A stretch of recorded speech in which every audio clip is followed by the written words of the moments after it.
This was my first experience with a haunted house.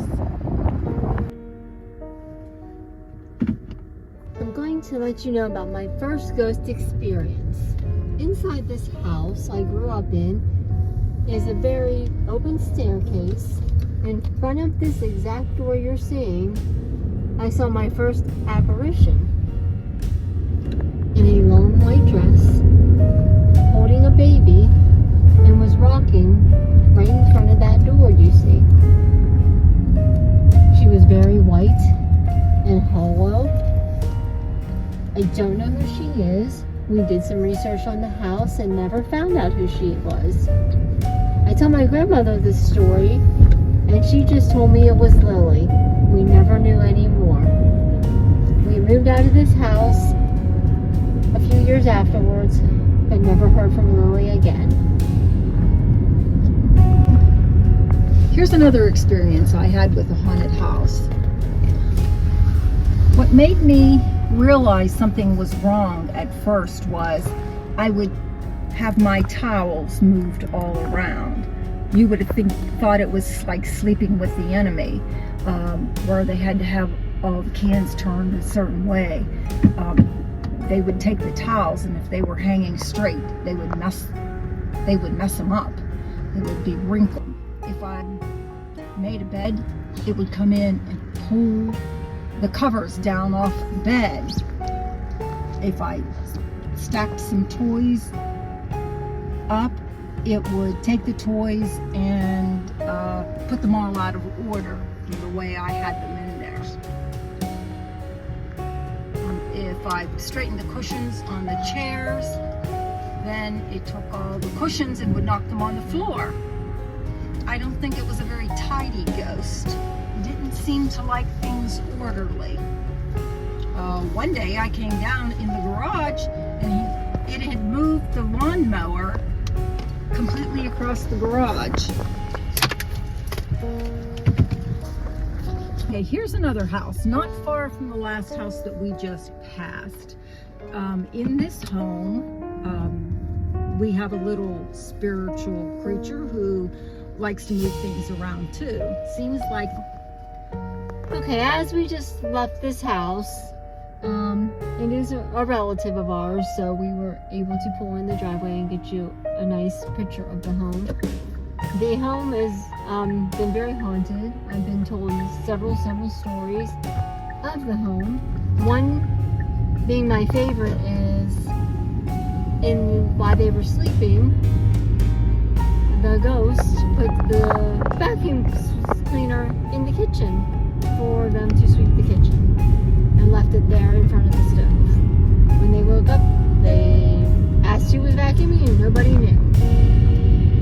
Another story is they had a dog who had a ball that lit up and played music when it was pushed. At night, the dog would be in their bedroom with them and they would hear the ball. So another story I know is that when they would leave the house, the ghosts used to take their shoes and move them all over the place. They would come home and find them in the kitchen, on the counters, and just in their bedroom, on the bed, places they didn't leave shoes. One of the best stories that we all know is that she came home for lunch one day and was preparing her lunch, and as she opened her kitchen cupboards, the plates and bowls that were supposed to be in the cupboard were not in the cupboard. There was other stuff in the cupboard. So the ghost had moved around and rearranged all her cupboards to the way they liked them. So of course she had to rearrange everything again. But most interesting things that happened because nobody knows how all that stuff got moved. At night, while they were sleeping also, they would hear voices, and they would get up to see if somebody left the TV on, and the TV wasn't on, but you could hear the voices mumbling. They would always be like in a downstairs room, and you can hear the mumbling like there was more than one of them. They would be talking to each other. but you could never make out the words. But it was clear that it was two separate people. And another time, while they were sleeping, of course they want to get your attention, they woke up to the sound of somebody trying to take the screens off of the outside of their house. It sounded like they were taking the screens, or trying to pry the screens off the windows.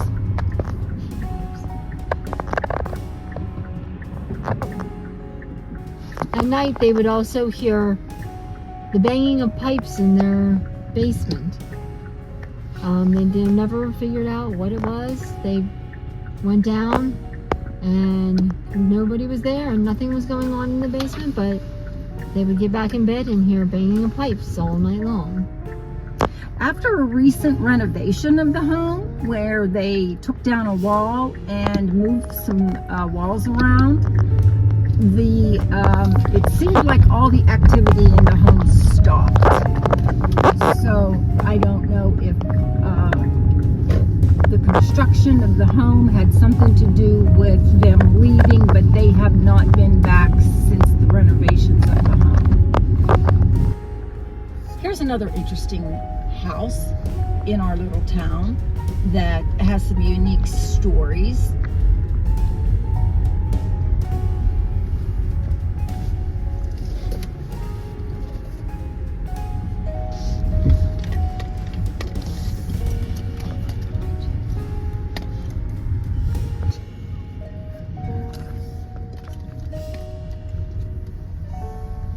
A really unique story about this house is, while one of the kids were sleeping one night, something picked up the bed and dropped it. Just the bottom of the bed, just like somebody went over, picked up the bottom of the bed and dropped it bang on the floor. That'll wake you up. This house also had kitchen cupboards being opened at night. And one day, all of her pictures that she had lined up on a desk, the pictures that she had on display, all the picture frames were turned down when she got up one morning. Outside of a lot of noise at night and creaking, those are the only stories I know about that house. Okay, the house we are coming up to, I used to live in. And I say this house is haunted, but not in a scary way.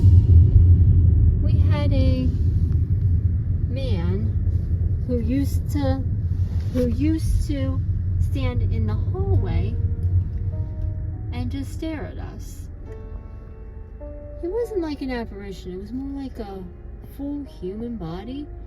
He wore a red and black flannel shirt and jeans with work boots, and just stood in the hallway and would stare at us in the living room or in the kitchen or whatever we were doing.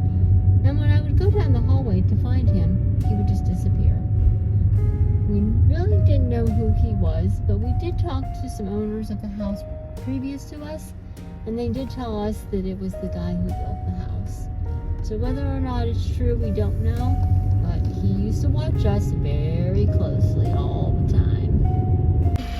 This is an old nursing home that I used to work at, and I have a few stories from here, but I'll give you some quick ones. One day, one of our residents had passed away, and she had a piano in her room. And we noticed music coming from out of that room, and we would open the door, and the lights would be on, as if she was still living there. At night, her lights would come on, and her door would open and close, just as if she was still there all the time. We knew she wasn't, but we never knew what was going on in that room, and we never put that room back out. Another story that we had was, we had a power outage, and when the lights went out, I happened to be in a hallway where I watched a person actually walk through a brick wall. She was wearing a green shirt and white pants, and walked right through a door into a room. When I went to look in the room, there was nobody there. Don't know who it was. It could have been a resident before I was there. I didn't recognize her. but it was very eerie to be standing in a hall alone in the dark with her.